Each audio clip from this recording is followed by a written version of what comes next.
School में जो सभी बच्चों का आधार कार्ड जो लिया गया है जी जी, उससे होने वाले खतरे के बारे में तो जानकारी प्राप्त है, ठीक लेकिन है। उससे किस प्रकार से बचा जाए और जो स्कूल में जो आधार कार्ड लिए हैं उससे कैसे क्या किया जा सके, जिससे यदि आधार कार्ड को लॉक किया जाए, लॉक तो किया नहीं जा सकता। आपको पिछले वीडियो में मैं आपका देखा हूँ जिसमें आपने आधार कार्ड का यूज करना ही ना बोला है, लेकिन बच्चों का सारा आधार कार्ड तो लिया जा चुका है स्कूल में। ठीक है, अभी मैं आपको कुछ चीजें बताता हूं कि आधार कार्ड जब आप के सबसे पहले तो आपको एक बात पता होना चाहिए कि आपके साथ कुछ भी ऐसा तब तक नहीं किया जा सकता जब तक आपकी कंसेंट ना हो, मतलब आपकी अनुमति ना हो।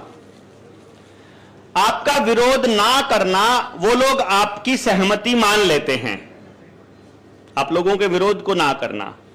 तो पहली बारी जब आपका आधार कार्ड बनवाया तो आपने सहमति दे दी उनको देने की। बच्चा कितना बड़ा है आपका? बच्चा सेकेंड ईयर में है। सेकेंड ईयर में है तो अभी आप यूजीसी की गाइडलाइन पढ़िएगा जो उनके ऑनलाइन पढ़ाई और कोर्सेज के ऊपर है, तो आपको पता चलेगा कि यूजीसी की गाइडलाइन के अनुसार बच्चे को अपना आधार कार्ड देना अनिवार्य नहीं है। आप यदि जाएंगे सुप्रीम कोर्ट की गाइडलाइंस पे तो वहां पर भी आधार कार्ड देना अनिवार्य नहीं है। उसने एक लाइन जोड़ी हुई है कि यदि आप सरकार से कोई लाभ ले रहे हैं तो केवल लाभ लेने की स्थिति में ही आधार कार्ड या कोई डॉक्यूमेंट ऐसा देना जरूरी है। तो सबसे पहले आप खाली अपने स्कूल को, अपने विश्वविद्यालय को, कॉलेज को आप लिख करके दे देंगे और कलेक्टर को साथ में उसकी चिट्ठी भी भेज देंगे कि मैं ये दे रहा हूं, इसके बाकी डॉक्यूमेंट्स के साथ इसके आधार कार्ड को डीलिंक कर दीजिए, मैं ये आपसे मांग करता हूं। ये तो है आपका पहला काम, डीलिंक करना। वो डीलिंक कर दो कि हमें इसको कनेक्टेड रखना ही नहीं है, हमको अपने बच्चे का कोई डॉक्यूमेंट ऑनलाइन चाहिए ही नहीं। वो कहेंगे डिजी लॉकर में आ जाया करेंगे आपके सारे सर्टिफिकेट्स, फिर आपको सर्टिफिकेट लेके जाने की जरूरत नहीं पड़ेगी। तो पहले तो आपको ये करना है अपने लेवल पर। यदि वो अपने लेवल पर नहीं मानते हैं तो आपको कुछ लोगों को साथ लेके जाना पड़ेगा। उसके बाद भी नहीं जाते हैं तो आपको कहीं ना कहीं फिर धरना, कोई बात, कोई प्रदर्शन कुछ तो करना पड़ेगा, बताना पड़ेगा सिस्टम को। मैं आपको एक बात बहुत स्पष्ट रूप से बता रहा हूं कि सिस्टम आपकी बात पहली बार में ही मान लेगा यदि आप ऐसा मानते हैं।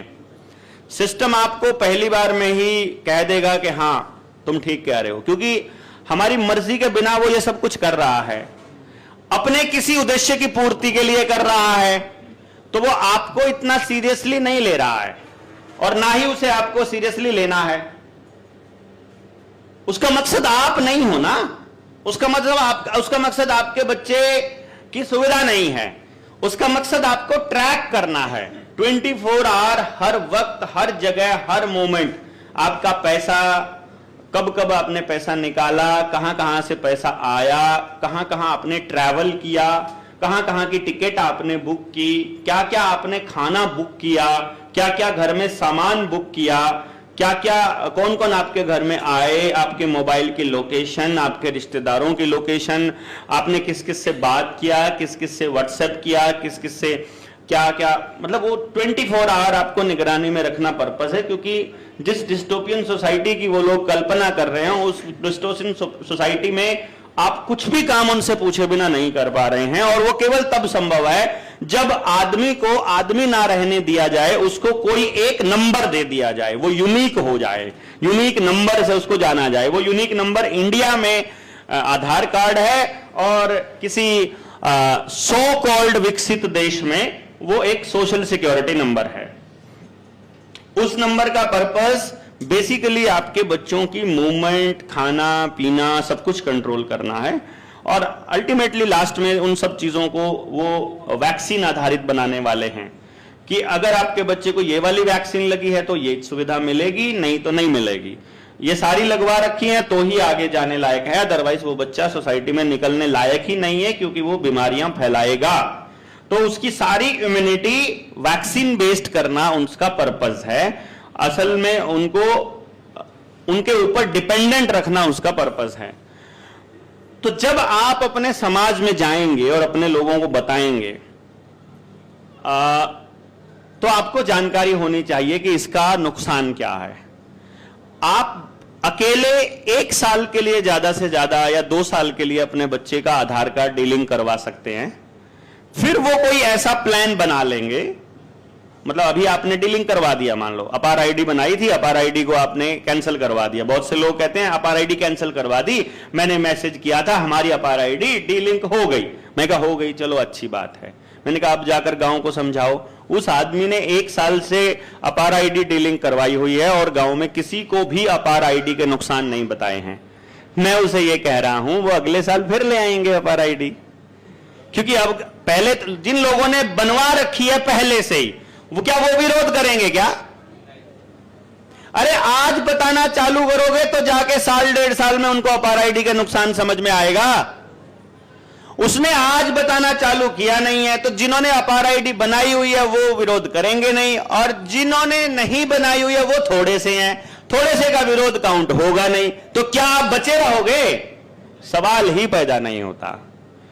आपको अपने समाज में हर उस मुद्दे के ऊपर बोलकर लोग जोड़ने पड़ेंगे, क्योंकि जब मोर्चा आवाज उठाएगा ना, तो हमने अभी लिस्ट बनानी शुरू की है। करीब करीब 70 हमारे पास लिस्ट बनी है, और मैं जहां तक समझ रहा हूं कि 150 की संख्या में जाएगा समाज के हर तबके से जुड़ी हुई डिमांड, जिसमें अपार भी है, आधार भी है, अनिवार्यता भी है, बिजली के बिल भी हैं, पुलिस वालों के चालान भी है, पुलिस वालों की पिटाई भी है, जिसमें कोर्ट का देरी करना भी है, बैंकों की नीलामी, मकानों की नीलामी भी है, बच्चों की शिक्षा भी है, हमारे स्वास्थ्य भी है, हमारे वैक्सीनेशन भी है, दाई का भी है, आशा वर्कर का भी है, आंगनबाड़ी वर्कर का भी है, एयरपोर्ट वालों का भी है, एयरपोर्ट की जमीनों का भी है, जमीन अधिग्रहण का भी है, रेलवे का भी है, बस उसका रोडवेज का भी है, LIC का भी है, BPCL का भी है, HPCL का भी है, भेल का भी है, सेल का भी है, रेल का भी है, प्लेटफॉर्म की टिकट का भी है, टिकटों की रिजर्वेशन का भी है, जिसमें हमारे उद्योगों का भी, लघु उद्योगों का भी है, MSME से लेकर के बड़े उद्योगों का है, लोन माफी का है, इंडस्ट्रियलाइजेशन का है, प्राइवेटाइजेशन का है, लंबी लिस्ट है।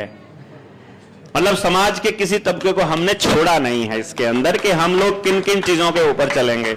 उसमें आशा वर्कर भी हैं, टीचर्स भी हैं, रेलवे के अधिकारी भी हैं, सरकारी भी हैं, प्राइवेट भी हैं, बैंकिंग वाले भी हैं, उसमें सब तरह के लोग हैं जिनके साथ अत्याचार हो रहा है। और कमाल की बात यह, सबकी अपनी यूनियन बनी है। यूनियन के पदाधिकारियों को सरकारी लोग खरीद लेते हैं या चुप करा देते हैं, दूसरी यूनियन की आवाज नहीं उठाती है।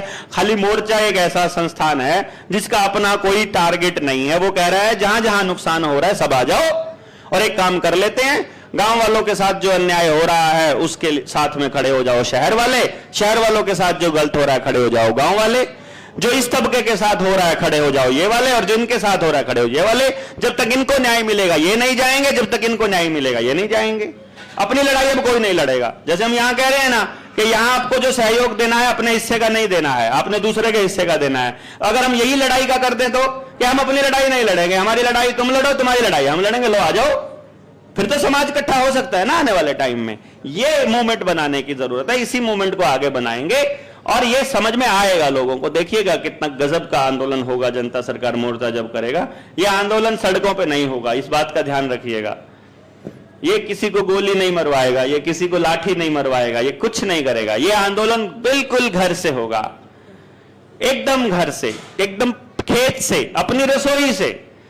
मतलब गजब का आंदोलन होगा। देखिएगा जो लोग जुड़ेंगे उनको मजा आएगा कि यार ऐसे भी हो सकता था, कितना कमाल का था। किसी के ऊपर लाठी नहीं भांजेगी और किसी के ऊपर। यहां झारखंड में मान लो, आप एक बात बताइए कि यहां छत्तीसगढ़ में आपके साथ अन्याय हो रहा है, आदिवासियों की जमीन लूटी जा रही है, जबरदस्ती अधिग्रहण हो रहा है, रात को 2-2 हजार साल पुराने पेड़ काटे जा रहे हैं। और अगर पूरा हरियाणा जाम हो जाए तो, गांव में सरकारी एंट्री बैन हो जाए तो, कि यार क्या चक्कर है, तुम बैन क्यों करे हो, कि तुम छत्तीसगढ़ में पेड़ क्यों काट रहे हो, हैं? अपने गांव में एंट्री मत दो ना सरकारी करो। सरकार के सारे प्रोपेगेंडा सरकारी अधिकारियों से चलते हैं। किसी भी राज्य में हो, दूसरा राज्य खड़ा हो जाए, कोई भी राज्य खड़ा हो जाए, तो एक बार हरियाणा में हर गांव में टीम बन जाए हरियाणा की उस टीम को लेकर। अब उसको भी सीखना है अपने गांव में कैसे काम करना है, तो तुम सीखने के लिए छत्तीसगढ़ आ जाओ, यहां गांव में काम करके देख लो। छत्तीसगढ़ वालों जब तैयार हो जाए फिर उत्तर प्रदेश आ जाओ। क्या है, भारत को एक फैमिली बना देंगे पूरी को, क्या दिक्कत है? स्ट्रक्चर कैसे काम करेगा ये हम आपको धीरे धीरे, अभी जब आप मोर्चे से जुड़ोगे तो आपको हम बताएंगे कि पूरी बड़ी फैमिली कैसे चलती है। ज्वाइंट फैमिली चलती नहीं थी क्या? गांव चलता नहीं था क्या? पूरा भारत चलता नहीं था क्या? बिना सेना के कैसे जिंदा रहे हम लोग? कैसे थे हम लोग? मतलब कैसे था कि हर आदमी के पास खूब सोना चांदी धन संपदा जमीन सब कुछ था, किसी के पास कमी नहीं। अबंडेंस में तो कोई रोड़ा है ही नहीं, झगड़ा है ही नहीं। जब सबके पास सब कुछ प्रचुर मात्रा में है फिर क्या झगड़ा है हमारा? भाई पता है घर के अंदर फ्री का खाना आ रहा है, खूब मतलब परिवार एकदम समृद्ध है, सब खुश हैं, फिर कपड़े फटे हुए तो क्या दिक्कत है भाई? कपड़े सुंदर दिखने को उसी को ज्यादा चिंता रहती है जिसके अंदर में गंद भरा हुआ, उसे पता है मैं गंदा आदमी हूं, तभी तो उसको बाहर दिखाना है, ठीक है ना? और लीपा पोती करके सुंदर दिखने का तो उसी को चस्का होएगा ना जिसको लगता है कि मैं उसके बराबर दिखना चाहता हूं, उसके जैसा दिखना। वरना आप जैसे हो आपके बस की बात थोड़ी ना है यार, ये तो ऊपर वाले ने बना दिया। काहे को किसी और के जैसा बनने के चक्कर में रहते हो? घर में से टेलीविजन मोबाइल और शीशा निकाल दो, फिर क्या सुंदर और क्या, बताओ आप कौन सुंदर बचेगा? शीशा छोड़, शीशा ना हो घर के अंदर, फिर आप अपनी शक्ल देख के दिखाओ कैसे लगते हो, पता ही नहीं है, कोई फर्क ही नहीं पड़ेगा। बहुत सिंपल सा है, अगर शीशा दिखाना है तो ऐसे लगा लो मुंह के ऊपर, ताकि सामने वाले में अपना चेहरा देखने लग जाओ, बस हो जाओगे, सब सुंदर हो जाओगे ना। अपना चेहरा बता दो किसको बुरा लगता है। तो ये आंदोलन सबके लिए है, इस तरीके से हम लोग ये आंदोलन को लड़ेंगे, तब जाकर के हम आगे बढ़ेंगे, ठीक है? प्राइवेट निजी व्यक्ति 10 लोगों को पैसा देकर जुआ खिलाता है तो गवर्नमेंट उसको जुआ एक्ट के अंदर कर देती है। और आज बैंकों के द्वारा नाजायज रूप से पैसा छापा जा रहा है, कितना छापा जा रहा है, कैसे छापा जा रहा है, कहाँ से आ रहा है, कुछ नहीं मालूम है। और छाप छाप के ये रेवड़ी के समान लोन बांट दी है, और हर कोई उधार की दिवाली मनाने के लिए, नकली सामानों को लेने के लिए पैसे तो उधार ले लेता है, लेकिन चुकाने की स्थिति में जब वो फुक्कड़ हो जाता है तब उसकी हालत ज़्यादा गंभीर हो जाती है। उसके बाद बैंक जो सक्षम है उसका तो मकान प्रॉपर्टी सीज कर लेती है, जो सक्षम नहीं है उसको डिफाल्टर घोषित करके मतलब फाइल कर देती केस को। तो ये व्यवस्था दोहरी चल रही ना, आखिर इस व्यवस्था से कैसे निपटा जाए? और दूसरा, पुराना पैसा जो था और आज का जो नया पैसा जो छापा हुआ है, उन दोनों में क्या अंतर है? कौन सा पैसा सही है, कौन सा पैसा गलत है, लोगों को पता ही नहीं है। देखो, जैसे आपने बोला कि इस व्यवस्था से कैसे निपटा जाए या कैसे करा जाए, उसका तो जवाब यह है कि आपको क्या लगता है हम यहाँ मच्छर मारने की दवाई बनाने आए हैं? बताओ, ये व्यवस्था परिवर्तन का ये अभियान है अपना। ये तो मैंने शायद अपने पहले वाले सेशन में बताया था कि बिना समझ के ये संभव नहीं है, और समझ देने के लिए या एक दूसरे से समझ लेने के लिए ही हम लोग यहाँ पे इकट्ठे हुए हैं। ये तो है पहले सवाल का जवाब कि ये जन जन तक बात पहुंचाए बिना पॉसिबल नहीं।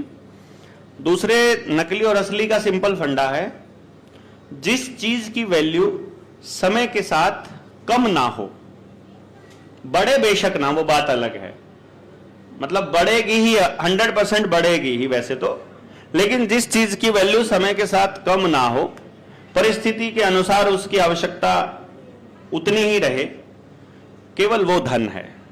आप पैसा पूछ रहे थे, मैं उसको धन समझ रहा था कि असली धन और नकली धन। असली पैसा और नकली पैसा कुछ नहीं होता, पैसा तो सारा नकली है, धन होता है जो बात है। ये पैसा धन को रिप्रेजेंट करता है, आप उसके बदले में धन लेते हो। जैसे आप पैसा खा नहीं सकते, आप पैसा पहन नहीं सकते, आप पैसे को ओढ़ नहीं सकते, आप पैसे के मकान में नहीं रह सकते। पैसे से आप कोई चीज खरीदते हो जिसकी आपको जरूरत है, जिसकी आपको जरूरत है वो धन है। आप किसी के घर काम करते हो, काम करने के लिए आपको 2 चीजों की जरूरत है, एक आपके शरीर में ऊर्जा होनी चाहिए, एक आपका शरीर स्वस्थ होना चाहिए। यानी कि आपको वो पैसा कमाने के लिए, वो टुकड़ा कमाने के लिए असली धन देना पड़ता है, अपनी ऊर्जा और अपनी सेहत। सेहत शरीर से में है, आपकी प्रसन्न चिंता में है, आपके हैप्पीनेस में है, आपके एनवायरमेंट में है सेहत, और ऊर्जा आपको पौधे से मिलती है, वो परमात्मा से मिलती है। तो परमात्मा की ऊर्जा जो पौधा स्टोर कर रहा है, चाहे सूरज से, पानी से, जमीन से, मिनरल से, इन सब से पौधा इकट्ठी करके भोजन के रूप में इकट्ठी करता है। उस ऊर्जा को हम खाकर अपने शरीर में हमें ऊर्जा मिलती है। वो ऊर्जा जब हम किसी और को देते हैं तो वो हमारे बदले में कागज का टुकड़ा देता है जो उसने अपनी ऊर्जा से कमाया हुआ है। उसने कहीं और ऊर्जा लगाई थी अपनी, तब दी थी। उसने भी वो सूर्य की ऊर्जा को ही इकट्ठा करके, तभी उसके पास जो धन है वो भी वैसा ही है। तो वो रिप्रेजेंटेशन है खाली। उससे आप क्या खरीदते हो? भोजन खरीदते हो, वो भी ऊर्जा का रूप है। आप पशु खरीदते हो, वो भी ऊर्जा का रूप है। आप उससे सोना खरीदते हो, उसमें भी ऊर्जा स्टोर है। आप उससे गैस खरीदते हो या कोयला खरीदते हो, उसमें भी ऊर्जा स्टोर है। आप उससे जमीन खरीदते हो, वो भी ऊर्जा का केंद्र है। कहने का मतलब है आप ऊर्जा के बदले ऊर्जा दे रहे हो। अल्टीमेटली जो है, कुल मिलाकर के ये हमारे एनर्जी एक्सचेंज का एक माध्यम है जिसे हम रुपया कह रहे हैं, जिसे हम पैसा कह रहे हैं। असल में ये धन का रिप्रेजेंटेटिव है। और धन, अन्न धन, ठीक है, श्रम धन, मेहनत को भी धन बोला, सेहत को, मेहनत को, परिवार को, अन्न को, पशु को, धातु को, सोने चांदी को, इनको धन बोला है। परिवार को भी धन बोला है। तो जमीन को धन बोला गया है। अन्न को भी, मतलब ये तो खाद्यान्न वो तो बोल ही दिया मैंने। तो मतलब इनके बदले धन खरीदा जाता है। आदमी जिस दिन ये समझ लेगा कि पैसा जिंदगी का टारगेट नहीं है, एनर्जी एक्सचेंज इंपॉर्टेंट है। जितनी सेक्रेड एनर्जी होगी, जितनी हमारी पवित्र ऊर्जा होगी, पवित्र ऊर्जा के बदले पवित्र ऊर्जा अगर हम एक्सचेंज करना चालू करेंगे तो हम इंसान होने के असली मकसद को पा सकेंगे। इंसान का असली मकसद सीमेंट का मकान बनाना नहीं है, बल्कि उसका मकसद है कि वो ऐसी जगह पर रहे जहां उसके जाने के बाद जो उसने प्रकृति से लिया था वो प्रकृति को वापस दिया जा सके, उससे बेहतर पोजीशन में दिया जा सके। बेशक अदरवाइज वैसा का वैसा तो कम से कम छोड़कर जाएं जैसा मिला हो। आदमी यहां पैदा होता है, फिर गाड़ियां चला चला के जो उसको पेट्रोल डीजल चाहिए, गाड़ियां बनाने के लिए जो धन चाहिए वो माइनिंग से आता है, जंगल काटने से, पहाड़ों के खोदने से आता है। वो पूरे पर्यावरण का सत्यानाश करके, फिर सीमेंट है वो भी सारी की सारी पहाड़ खोद के आती है, वहां भी ढेरों पर्यावरण का सत्यानाश किया जाता है, लोगों की सेहत का सत्यानाश किया जाता है। और उससे फिर हम एक मकान बनाते हैं। और जब सड़कें बनाते हैं या फर्श बनाते हैं या टाइलें बनाते हैं और मकान बना देते हैं, जब कभी 100 साल 200 500 साल बाद ये मकान जब टूटेगा, ना ये जमीन दोबारा से कभी भी कुछ उपजाऊ रह पाएगी, ना ये चीजें जो आप यहां खड़ी कर रहे हैं, ना ये कभी मिट्टी में मिल पाएंगे। ये पूरी तरह से इस धरती के ऊपर बोझ बन जाएगा। ये सारा का सारा कचरा मिट्टी में नहीं मिल पाएगा। जो चीज मिट्टी में नहीं मिल पाएगी वो इस प्रकृति के विनाश का कारण है। शायद यही कारण रहा है कि हड़प्पा संस्कृतियां या मोहनजोदाड़ो जैसी संस्कृतियां पूरी की पूरी खत्म हो गई, वो पूरी सभ्यता खत्म हुई और हम भी खत्म होने के उसी कगार पर शायद जाने की कोशिश कर रहे हैं। उससे बचने का रास्ता एक ही है कि किसी तरह से हम ऐसे जीवन को अपनाने की तरफ चल पड़े जहां जैसा पर्यावरण हमको मिला है प्रकृति से, जब हम पैदा हुए हैं, जब हम यहां से जाएं तो उससे बेहतर देकर जाएं, ना कि उससे खराब हम उसे करके जाएं। पर आमतौर पे हम लोग खराब करके ही जा रहे हैं। तो अल्टीमेटली हम क्या कर रहे हैं, प्रकृति द्वारा दिए गए असली धन को चूस करके हम यहां कचरा फैला के जा रहे हैं। तो नकली धन वो है जिससे प्रकृति का विनाश हो रहा है, असली धन वो है जो प्रकृति को बचाए रखे, उस तरह से चले। और जो सामान खरीदने के लिए हम लोग इस्तेमाल करते हैं, जिसको आप पैसा कहते हैं, वो केवल और केवल ऊर्जा एक्सचेंज का एक माध्यम है, एक जरिया है, एक तरीका है, एक साधन है। वो साधन है, साध्य नहीं है। ये बात हम सबको याद रखनी है। बहुत बहुत धन्यवाद।